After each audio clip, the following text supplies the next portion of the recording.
Well, good evening. And normally I'd be coming to you from Sedona, Arizona. And it's my privilege to be in the Portland area right now. And that said, Beth, I'll be home soon. It's great to see you online, Beth. Um, I'm up here doing what I normally do every couple of months, and that is spend a few weeks in the Pacific Northwest seeing clients. I'm a SHEN therapist. We deal with emotional and physiological impacts of material held in our field. Now, those of you who are part of the Tao community here and tuning in either locally or watching this later, you'll understand what I mean by things being held in the field. Difficult information, difficult frequencies that we need to deal with. That's part of our life. That's how we grow. Well, it turns out that finances is one of those things. And so I am pleased that tonight I'm surrounded by old souls. And I mean that as souls, not old folks. I mean, I'm one of those. So I guess we're all in good company. But I'm talking about old souls, people who have been around a couple of times and hopefully have learned some lessons. And the reason I say that at the very beginning is that those of us who are here live tonight, I'm going to ask you to please be prepared to open up, to talk, to share some of your ideas. Now, I've had appointments with Terry, Sandy, Aliel, several other people who are hopefully here, but I know that you talk. You all have opinions and you have great ideas when it comes to almost anything we want to talk about. Well, tonight we're talking about finances. And some of you are professionals in the world of finance. Some of you have come through families who were bankers and lawyers, and you know who you are. Some of you are bookkeepers. You know who you are. Some of you have run real estate and investment firms. You know who you are. So when I ask a question tonight, and I'll be asking 10 of them, I'm going to open up the wavelengths here, and I'm inviting you now to share. I have expectations of myself, and I'd like to have some expectations that you feel comfortable sharing tonight when we get around to that particular point. So, hello, good evening, good morning, good night, wherever you happen to be, and also to all of you who are tuning in.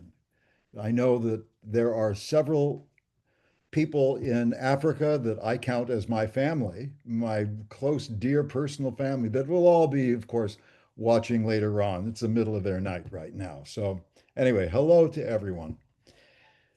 Now, this evening, first of all, I want to thank you for carving out this special time just for the two of us and for sharing your ideas that when we get to that time.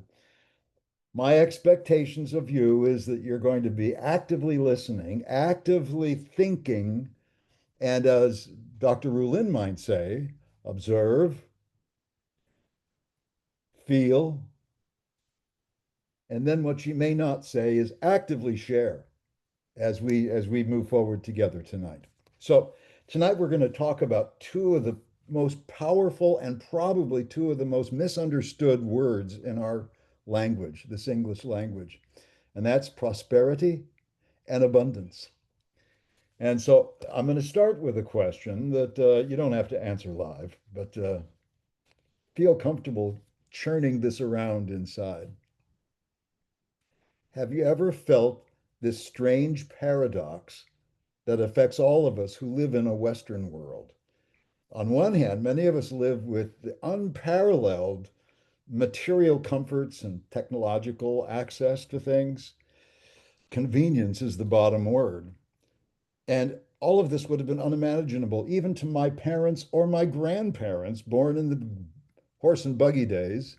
And both of them lived long enough to see satellites. And my grandma lived beyond the fact that we landed on the moon in 1969. So we are we are we are now living in times which go so far beyond any of that they couldn't even conceive what we have. By any historical standards, we're living in an age of really unprecedented wealth and access, that's for sure. And yet, I mean, here's the interesting kicker. Simultaneously, we are all living in a time of epidemics, epidemics of anxiety, epidemics of depression, burnout. There's a profound sense of loneliness that a lot of people are experiencing. So it seems that our bank accounts have grown, but our spirits have kind of become impoverished. We we've climbed a mountain of material success, kind of so to speak, and we get to the top, and what do we see? The view is kind of empty sometimes. Well, this is a great paradox of our times, and it forces us to ask some very uncomfortable questions. And here's the first one: have we been chasing the wrong thing all along? Have we been using a broken compass to navigate our lives, particularly in this Western society? Now, I'm going to try and do the technological thing that I know, Holly Sanders, you could do this so well, but I'm going to try and share my screen and make all of this look as if I know exactly what I'm doing. Okay. So, and then I go here and then I go here. Let's see. Yeah. All right. Hopefully you can see all of that or most of it. And that is quite simply, we're going to be looking at redefining this thing called prosperity and abundance. And we're going to look at the architecture. What are we going to use to build the new concept of of prosperity and abundance? We've inherited this first concept, the concepts of prosperity is really off base when it comes to the English language in Western society. So, in our contemporary world, prosperity has been synonymous with money, success, affluence, wealth, those sorts of things. But interestingly enough, that's not what the word roots came from. The word root comes from Latin, which is prospere. Now, it has nothing to do with money. What do you think it has to do? Well, very simply, that which is according to my hopes, according to my expectations. What is it that I want to see happen? If it happens, I'm prosperous. Doesn't have to do with money. It could have to do with any part of my life. I have children. Oh, that's wonderful. I'm prosperous. I have enough cows. I have plants in my field. I have water coming out the faucet. I am prosperous because those things that I need, those things that I wish to have, I actually do have them. That's a whole different way of looking at this. So the original meaning doesn't have anything to do with a bank account. It all has to do with our life unfolding in harmony with our deepest hopes. Now, that's a little bit different than most people would think. It's about doing well in the fullest sense of the term. So, somewhere along the line, that rich, holistic meaning got flattened. It was reduced to one single metric, and that's the society that most of us live in. And that is, we've created a blueprint for the good life that's dangerously incomplete. So, tonight we're going to tear up the old blueprint and we're going to explore how to design a new one, sort of an architecture of abundance, I call it, uh, built on the foundation of some ancient wisdom, some of which you know, and maybe some might be new to some of you. But we're going to combine that with some modern science And possibly many of you will have to radically change your ideas of what it is that motivates you and what it is that prosperity and abundance might actually truly mean. So, this brings us to the first of what I'm going to call our pain points. Some people talk about pain points, and that is here's a question. And these are all, they're going to be 10 questions, and they're meant to be painful, meaning you're going to have to think about them a little bit. They're not just easy pablum answers. These are going to do some challenge us just a bit. So let's take a look at where we start off now. This first thing is the paradox we mentioned earlier, and that is this: if our society, by many, many measures, is richer than ever, why are the rates of depression and anxiety so high? Off the charts high. And the real question is, what's this disconnect telling us about the definition of a good life? What what what is it about our seeking of a good life in Western society that creates depression, loneliness, this separation from self? Anybody have any ideas? I mean, what is it about the good life that is not working? What are we really concentrating on?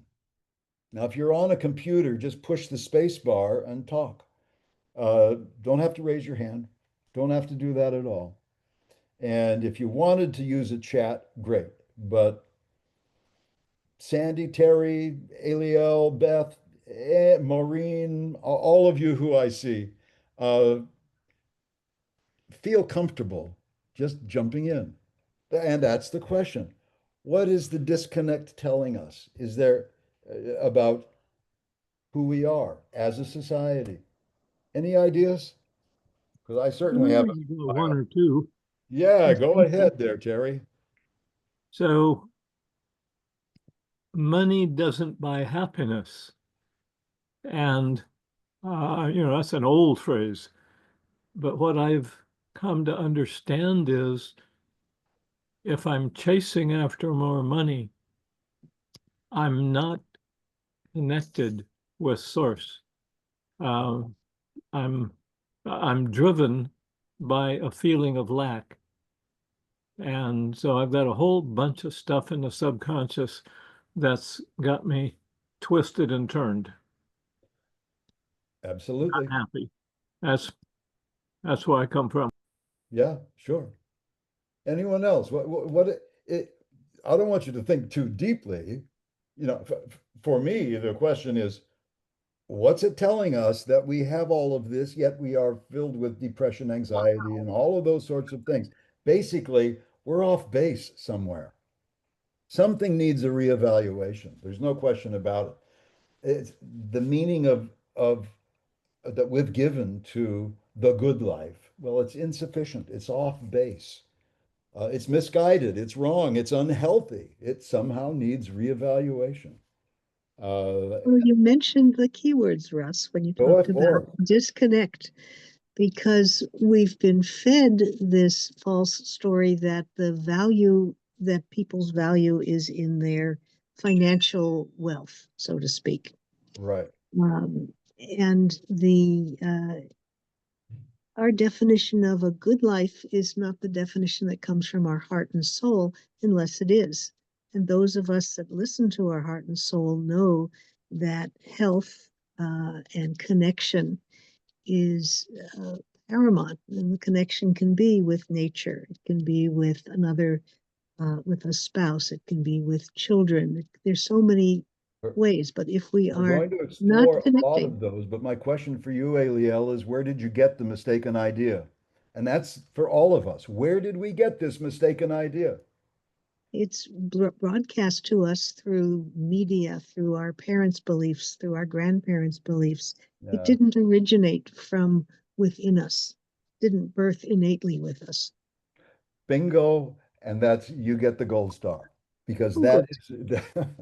I that is like gold in stars. fact the biggest problem, and that is that all of us have accepted so many things without thinking. And then when we try to move better, we have to dislodge from so many things, and that takes both time, effort, and dedication. It truly, truly does. So, but there's a tension that a lot of us can really understand that as a society we're driven to do certain things, as family we're driven to be certain things, yet they don't always serve our best interests. There's a glitch. There's a glitch someplace. Well, for the past 70 years or so, that's the dominant story of progress. It's been around growth. Now, don't let your eyes cross on this. Here's a term I kind of just understood now for the first time, and that is GDP, gross domestic product. Now, those of you who understand that, wonderful. Think of it this way: gross domestic product, which we give an, oh, it's wonderfully, we want that to be as high as possible. In actual fact, it doesn't measure the right thing. The gross domestic product goes up. We spend money cleaning up oil spills. We spend money building prisons because our uh, the prison population is increases. We spend money on things which are resulting from a society in decline. So gross national product, if you if we looked at that and said, oh well, we want that to go up, that's like stepping on the bathroom scales to find out how healthy you are completely.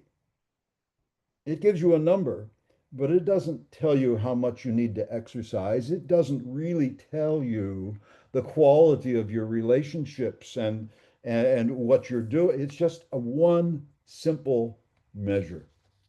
Well,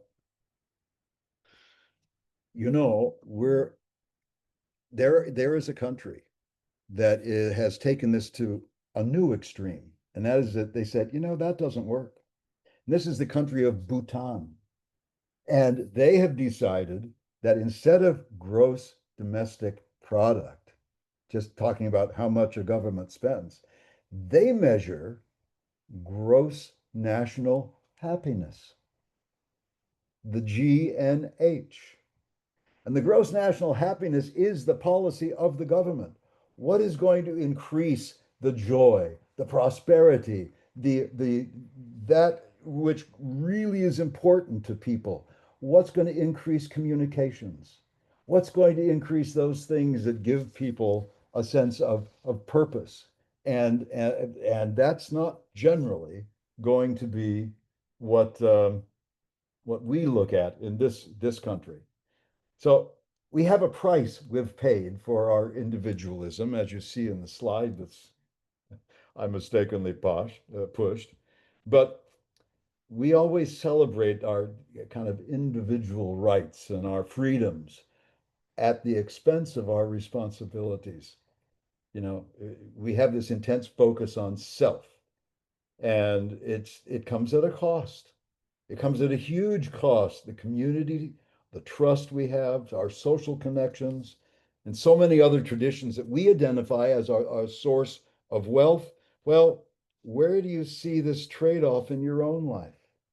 Have there been things in your life that have not been in your best interest, but you found yourself doing it because I got to do that? I'm being forced into it rather than thinking it through and allowing yourself to make good decisions on what's truly valuable to you. Uh, it leads really to the next question, which is more important than almost anything so far. What does it mean for you to be rich? How do we redefine that? So I would ask this question. If you were forbidden to use the term money or any kind of material assets when you answer the question, how would you measure your wealth? How would you measure your wealth? I mean, I've got clothing, I've got food, I've got a car. Is that my wealth? To a lot of people, it is. What neighborhood do I live in? That's wealth to some people. It's not wealth in a society which is ridden with anxiety, depression, and heart disease, and all of these other things that have nothing to do with money, yet the pursuit of it, we end up suffering from those things. So, what, if I can ask, actually does contribute? What are three, just if you would just think about them, what are three things that you value which are not part of your personal growth, your gross national product, not part of what you spend, but are so very important to you? What do you think those might be? For me, one is health. Go ahead, Perry. Sorry. Could you hear me? Now I can again. Health. Health. Oh my word, of course, my health. Now I live in Sedona. It's beautiful there. I come up here to the Pacific Northwest. It's a different kind of beautiful. That's one of the things I value. Nature, my time in the natural world, enjoying that, getting enlivened by bird sound, by the wind through the trees. I mean, getting up on top of Cathedral Mountain, Cathedral Rock in Sedona, or any of the other trails, and giving this long view from great heights. To me, nature is important. Beth, I know there's one that you have that almost nobody else probably does. What's one of the, if you would be so kind as to answer, what are the things that one thing that has given you more joy than anything else in your life? Beth, are you with us? I can't see all the people.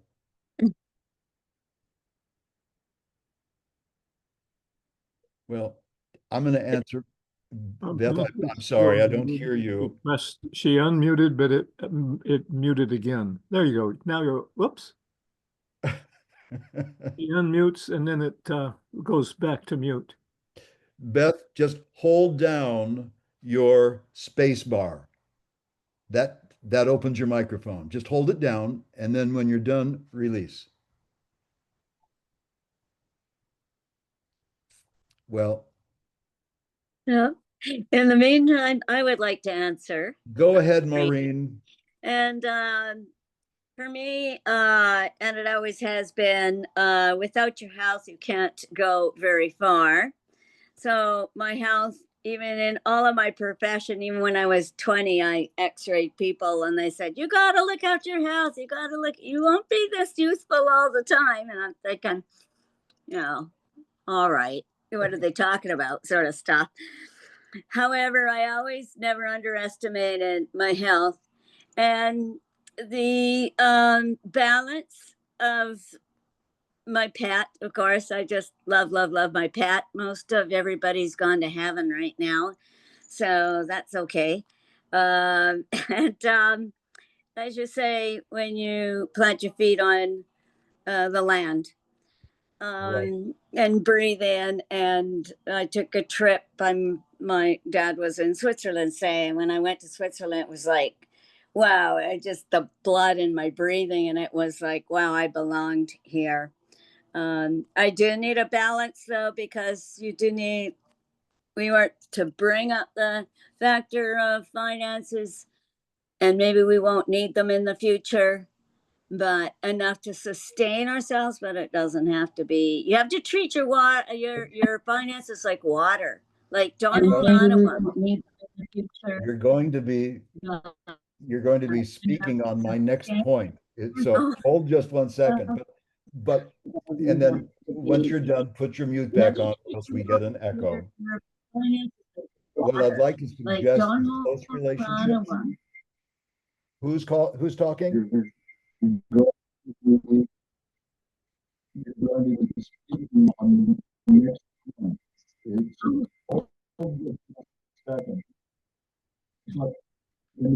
Once you're done, put your mute back on. Uh, I think Beth finally got unmuted, but she probably doesn't realize it. yeah, I think so. Beth? Who's talking? Okay, folks, let's do this. Number one, I'm having a this is so much fun. I'm having a difficulty being able to use my nothing's working on my screen. I can't make anything happen. I'm so sorry. Uh, I may have to come out and come back in again. I said Beth because I wanted her to, I want you all to meet Beth. Beth is one of the dearest people on planet Earth. And she is a world-renowned nature photographer. And as such, she's been all over the world. She has captured birds and people and mountains and her hummingbird gallery is one of the most unbelievable places on planet Earth. But creativity is what I was getting at. That's a currency that most of us don't get to the point of Beth, but that's a creativity, nature, deep relationships. These are such important pieces of the puzzle. Now, um, this is going to present a little bit of a problem because right now I'm so sorry. You know what? Just Russ? put me on full screen, and I'm just going to have to do this without the computer. I have pushed something, and it's irretrievable at this point, but that's okay. Here we go. All of us need to find a way forward. Well, particularly me with the screen, but we're talking about this now for the prosperity and abundance, what it all means. Thousands of years, our cultures have had a much more robust understanding of this than we do right now. So we're going to start at the very beginning, very, very beginning. The first civilizations had a problem of what historians call the paradox of civilization. And here's what it is. The first civilizations faced what historians call the paradox of civilization because the moment they produced anything, it invited raids. It invited another group of people to come take what they had. So one farmer could never become prosperous. It had to take two or three or more. And they had to create two things, usually irrigation to create more crops and a city wall to protect those crops. So even from the beginning, prosperity, in order to actually exist, required community. Prosperity is not an individual thing. It is communal in every way. It is impossible without community. It's always been a team project, so to speak. I'd like to interject for 1 second. Irrigation and a wall, amazing metaphors. Well, thank you. There, but it's true. That's it's really it may be a metaphor, but in actual fact, that's how every communal society started, by people joining together to protect the crops and the cattle, feeding them, and then walling them in to keep the raiders out. Very interesting. Well, the Egyptians, I'm see the Greeks, they elevated this to a whole new level, and it's something that they called eudaimonia. And it translates for most people as happiness, but it's really more a vibrant state of blissful living as a group. Eudaimonia was not me individually. I'm going to be happy. I'm going to be successful. No, it's we are happy, we are successful only when we join together. Aristotle said this also, that the people together don't exist unless they are in communion, never as individuals. those who are individuals, no matter how wealthy they may have been, were considered impoverished. Isn't that, I think it's astounding. So ancient China, well, they kind of had the same blueprint. Confucius, he built a whole blueprint for a prosperous society, and it was based on social harmony. Uh, it wasn't achieved through laws, it was achieved through virtues. Now, isn't this interesting? Those of us in the Tao community, Master Dr. Master Shah has introduced the 10 virtues, the 10 greatest virtues. And starting with Confucius and a few people before that, it's the virtues that allow a society to be successful. There are three little words, and I'm just going to mention them. You don't have to memorize them, but how they work is kind of interesting. Ren.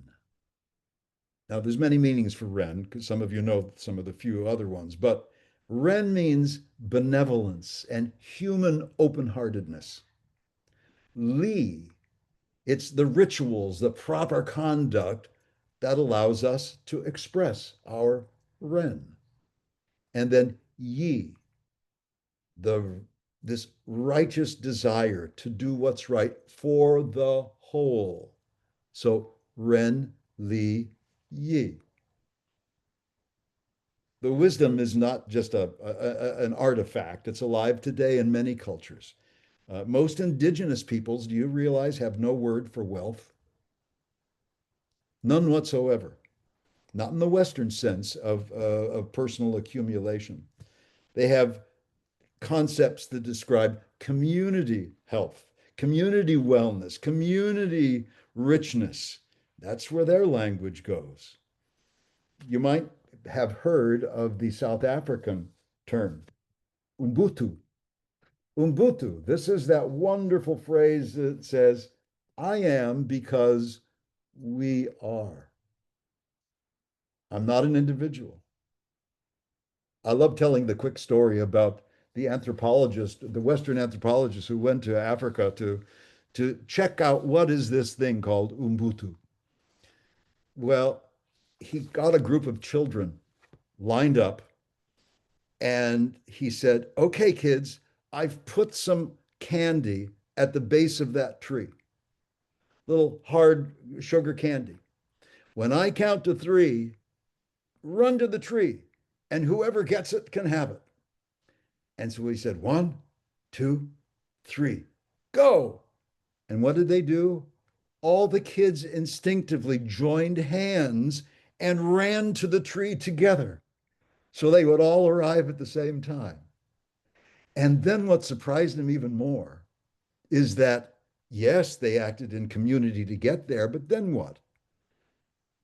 One of them, the oldest, picked up the candy, took a rock, and tapped it until it divided. So all of them could get some amount of it. Now that's Ubuntu. Up in Rwanda, where two of my boys live, that's Ubuntu, but it's basically the same thing. I am because we are. So the common thread that runs through all of these traditions, it's this profound and non-negotiable importance of human connection. Love, in its many forms, is the ultimate currency. Did you get that? Love in all of its forms is the ultimate currency. And modern science is now proving that the ancient wisdom is correct and they knew what they were talking about. There's all sorts of studies that now confirm the fact that people with strong social relationships have a 50% greater chance of surviving until old age. Now, do you realize that that's better health odds and more of an impact than quitting smoking, than avoiding obesity? Strong connections are linked to a lower rate of anxiety and depression and higher self-esteem and even stronger immune systems. So ancient wisdom presents a direct challenge to our modern way of life. And so let me ask this question, and I'm not going to attempt to dance back and forth between my computer screen. I think you can get it just by listening. There's a recurring theme of sufficiency in older cultures. And we don't seem to have a level of sufficiency. What's enough? What's the level of enough? Do I need the latest cell phone? Do I need the latest fashion? Oh, that new flavor of ice cream. I guess I'd better have it. So there's always this sense of, oh, we got to get more. There's that next level. And if I don't, oh, well, now what's the fear? The fear is I'm not gonna either know as much or have as much as my neighbors. Now, a lot of us have gone beyond this, and I appreciate that. But it's the society we live in where we're all struggling to get more and more without understanding that there is a level of enough somewhere along the line. Well, Taoism, there's this ancient philosophy that kind of ties this community together. Those of you who are new to this, or maybe tuned in for the first time or watching for the first time on rerun, a gentleman by the name of Dr. and Master Shaw, about 25, 30 years ago or so, and I'm just grabbing at a number, but it's about that amount of time, started teaching ancient wisdom from the Taoist traditions to the Western cultures. And they make such perfect sense, such not just logical sense, but healthful sense to all of us. Health of our spirit, health of our physicals, health of our finances, health of all of our relationships. Well, the ancient tradition of Tao is, is the basis of why we're even here tonight. The term Tao translates as the way. The Tao's, it's natural, it's effortless, it's the intelligent flow of the universe. It's not a God that we worship, that's for sure. It's a current to be navigated.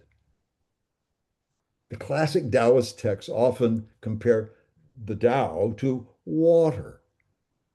And water is soft, it's yielding, yet it can cut through stone. It nourishes all of our life without asking for thanks. It can flow to the lowest places, so that kind of embodies benevolence and humility. So to be abundant in the Taoist sense is to become like water, to stop fighting the currents of life and learn to flow with it. Now, some of you who have been with Master Shaw for a while, you've heard him talk about the term Wu Wei, WUWEI, Wu Wei. And it's often translated as non-action, but that's a little bit misleading. It doesn't mean being lazy. It really means effortless action, not forcing things. You imagine a master surfer, and they're on a giant wave, and they're not controlling the ocean. That would be absurd, of course. They're using their great skills to dance in perfect harmony with the power of the ocean.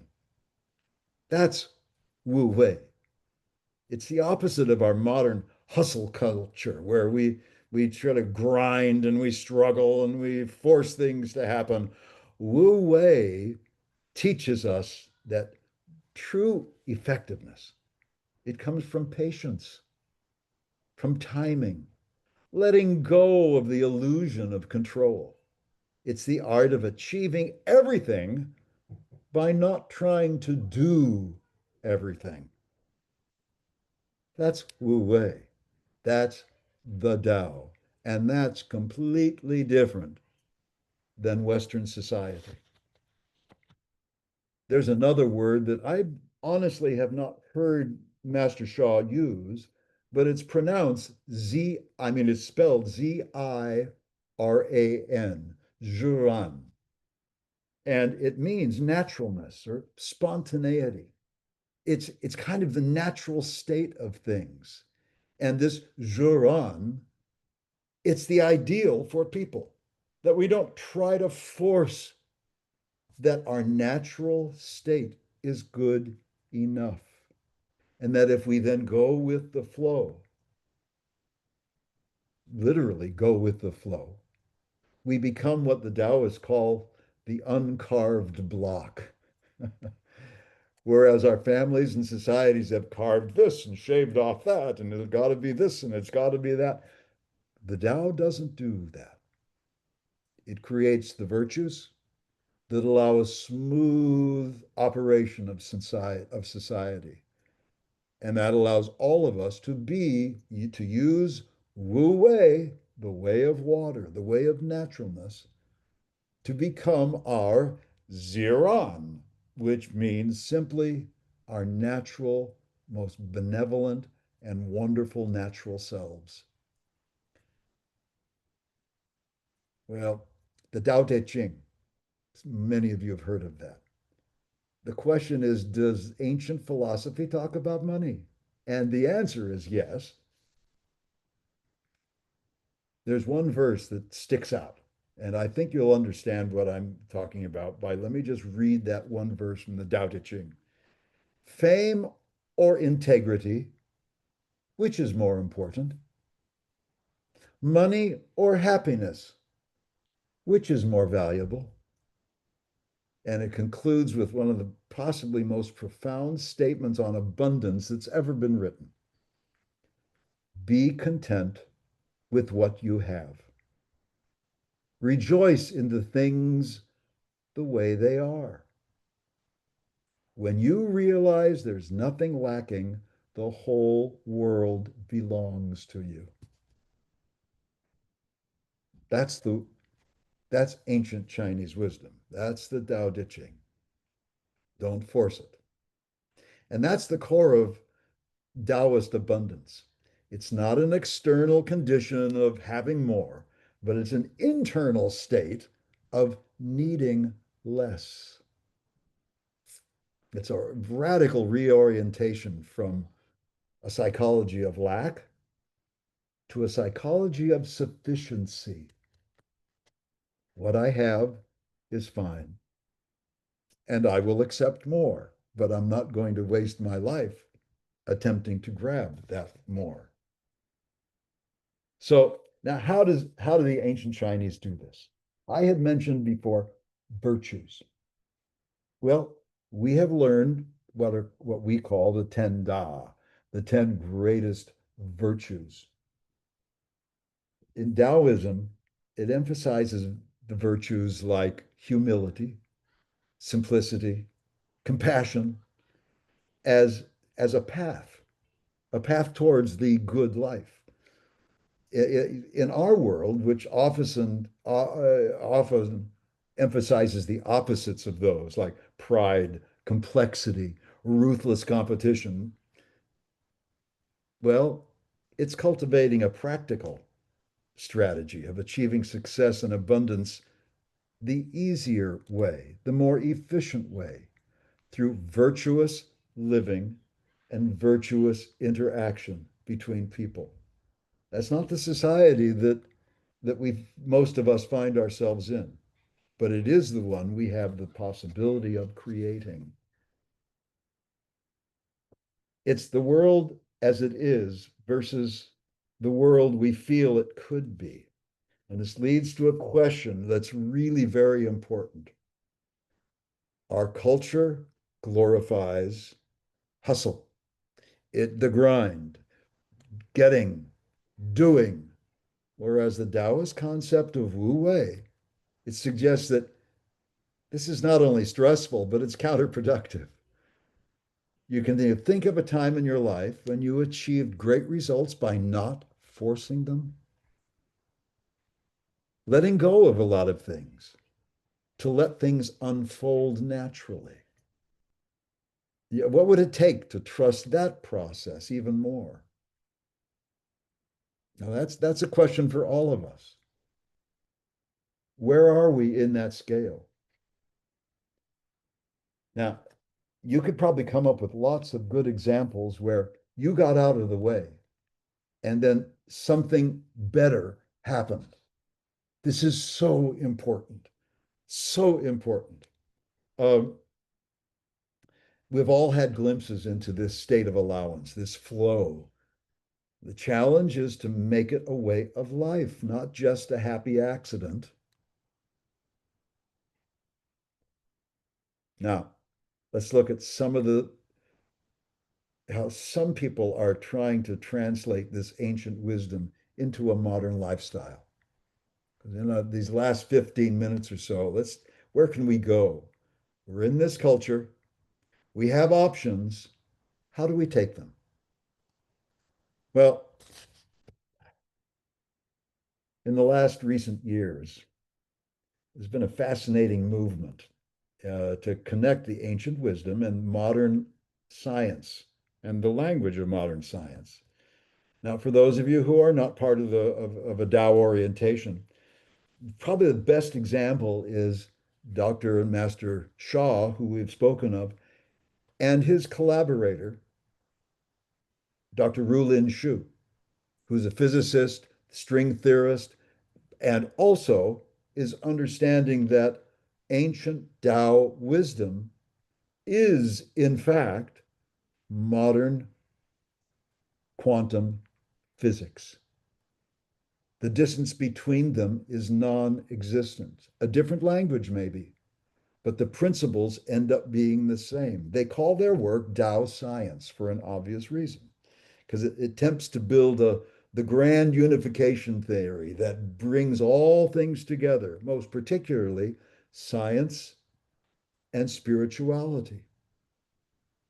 Now, they do it. Now, I'm going to quickly jump in and talk about something that I personally have witnessed, felt, and for the last 40 years as a SHEN therapist have been working these things. And that is the law of Shen, Qi, and Jing. This is the basis for Tao science. It's what Master Shaw teaches. It's what Dr. Rulin Xiu teaches. And for those of you who are new to this, let's just quickly talk about what is Shen, SHEN. Think of these three things: your higher self, your upper soul, the one that doesn't deteriorate, it's perfect, it's that I say chip off the old block. What I'm really saying is it has to do with the you're a fractal of the divine. You're a bit of Tao. So the soul.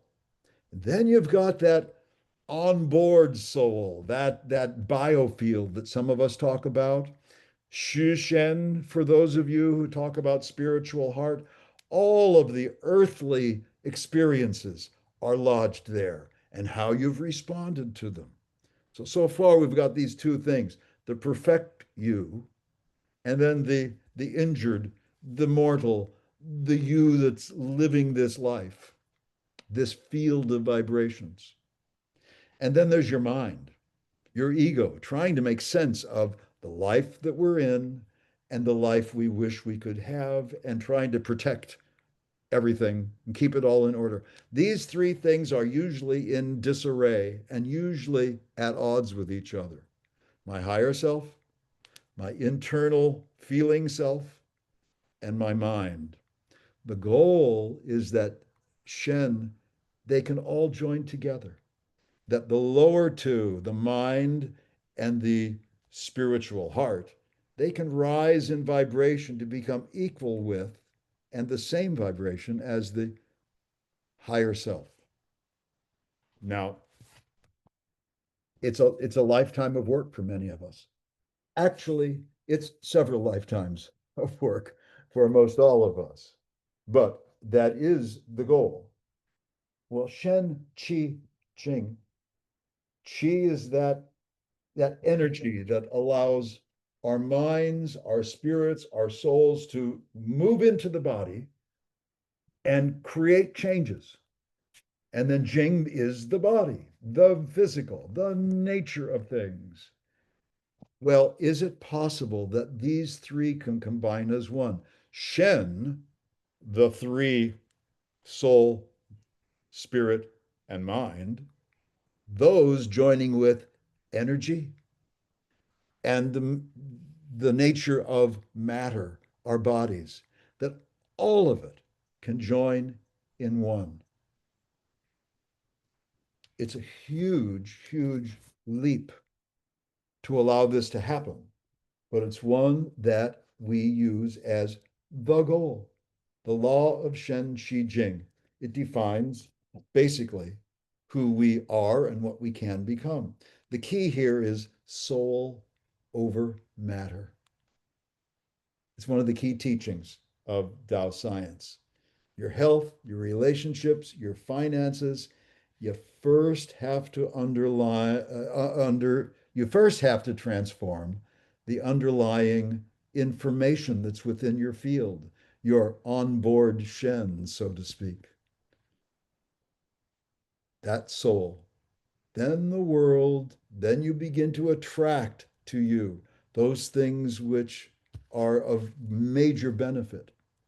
When you go out and seek and build treasures without first understanding the foundation that you're building on, those buildings collapse. Those are the ones built on sand and not on solid rock. Many traditions talk about this. So, what are some of those 10 Da? Greatest love, the foundational virtue. It's taught to be the frequency that melts all blockages. How about greatest forgiveness? What is that really all about? Well, that's the key to releasing all the negative information of resentment and anger that holds most of us back. What about greatest gratitude? The practice of appreciating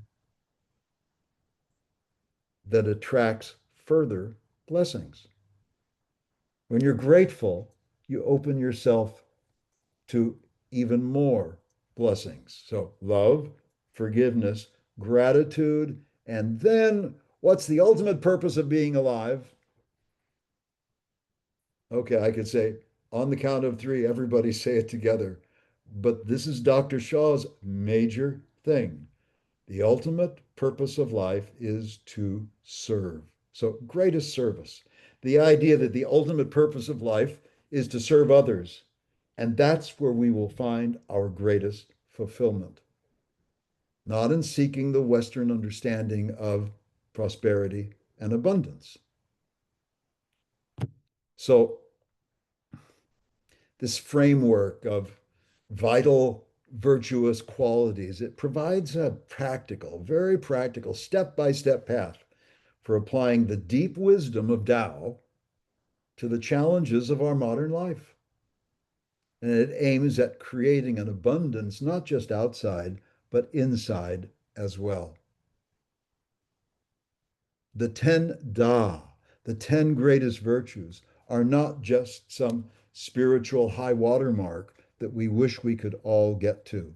They are the very tools that will allow our greatest abundance, both internally and externally. Now, as we begin to wrap things up here, need to ask, is it really an option to join spirit and science? Is that just sort of a naive concept, or is it in fact the next stepping stone for human development? I think what we're finding out in the Tao community, and those of us who have put it to the test, we realize that the virtues that allow us to interact with each other create not just better individuals, not just better families, the entire society shifts. If those were the basis for how we interact, what would society look like? Would there be any changes from what we look at now? I think most likely, yes. Without a doubt, yes. Now, we have traveled in this look at prosperity and abundance and taking a look not as the Western way, but more of an Asian, Eastern, and specifically Tao form of prosperity and abundance. We started with earliest civilization. We said with ancient Greece, with Confucius and the Tao Te Ching. We've talked about Bhutan that has established gross national happiness. Instead of measuring how much money, it's how much happiness exists. The narrow materialist definition that defines most Western cultures, it's a myth. It's a broken blueprint that's left most of us richer, but poorer in spirit. So, a true kind of enduring architecture then of abundance would be built on three principles that I want you to be able to take with you after tonight.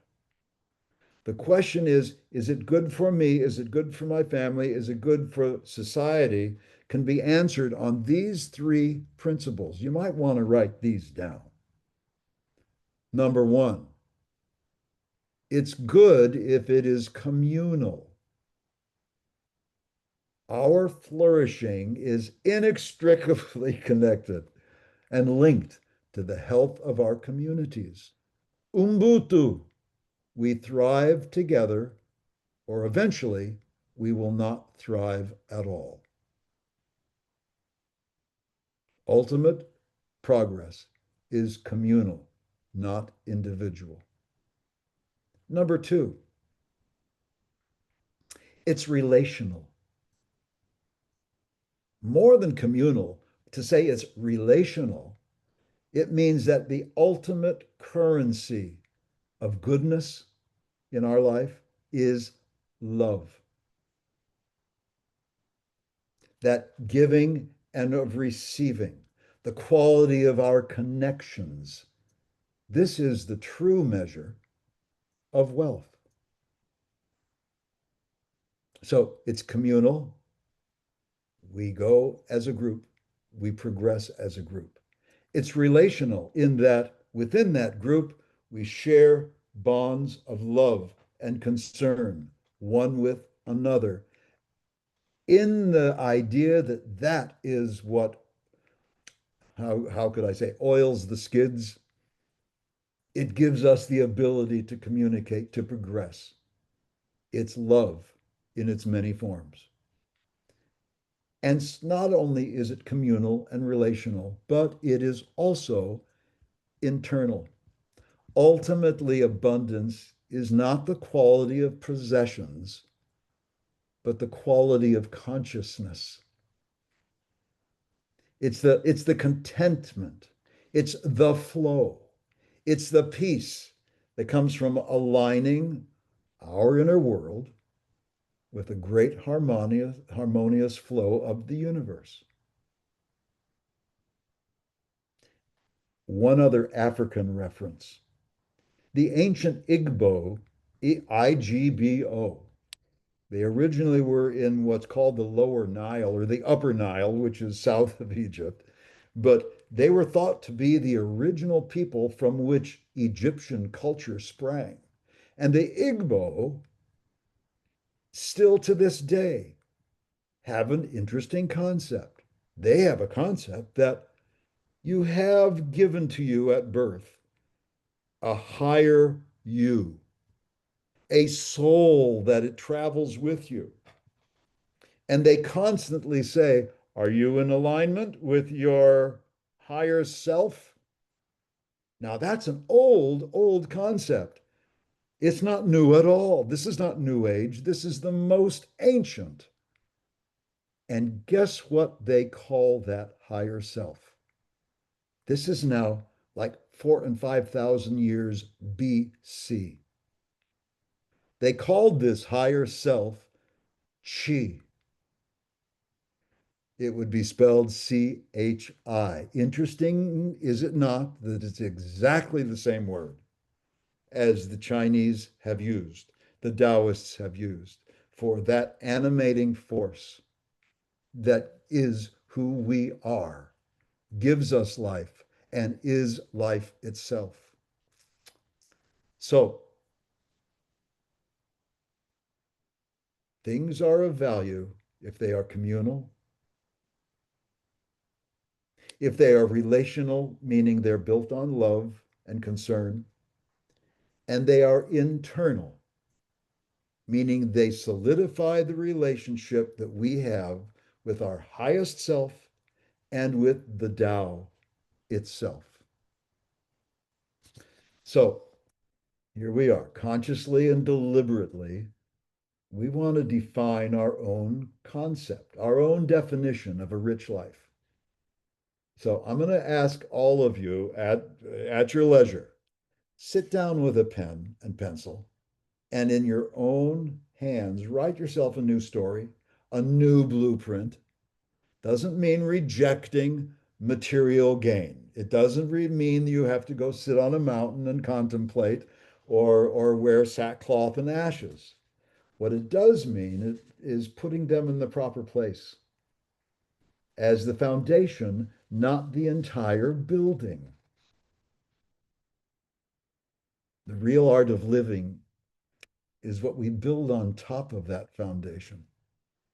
A life of deep connection, a life of meaningful service, and a life of profound inner peace, communal, relational, and internal. So if you throw out the old money-centric definition of prosperity, what would be the three most important pillars in your new blueprint? What would be the three things of greatest value that would say, I am truly prosperous if I have these three things, these three expectations? Prospere, the original meaning. Life as I conceive it is coming my direction. I'm not forcing the river in the opposite direction. I'm going with the flow. And then, secondly and lastly, what small step can you take? You individually, me individually, what can you take? A step that you can take tomorrow to start building that new life. What would that be? Listen, thank you for your listening, your vulnerability, and some of you who shared for your wisdom. The world does not need more people who have successfully followed an outdated script. We need more people who have the courage to write their own script. That's what I would love to see in my family, in myself, and in this Tao Portland community. So with that, are there any final questions, or is this a, phew, that was a load? Well, it was a load because we're really saying, culture, thank you, but I think I'm going to reevaluate how I act, how I strive, what I yearn for, and how I seek. The blueprint I was handed by my parents, they did the best they could. They came from a culture. They passed on the culture. And each of us right now are at a point where no matter how old you are or how young you may feel, you have the opportunity to dictate your own culture. Can I suggest that you do it based on love, based on virtues that allow us to communicate and have each other's best interests at heart, and do it in full communication with your higher self? As the ancient African Igbo would say, please be in alignment with your chi. And I'll leave it right there. Russ, thank you so much. I posted in the chat, but I want to share it with you so you don't have to read it. I have been evolving into what you described, the three concepts. It's good to be, it's good if it is communal, it's good if it is relational, and if it's internal. And yet I didn't have that in my consciousness. It was in the subconscious. It was evolving, but you know, now I have it consciously, and my 3 points or areas or focus is health, community, and peace.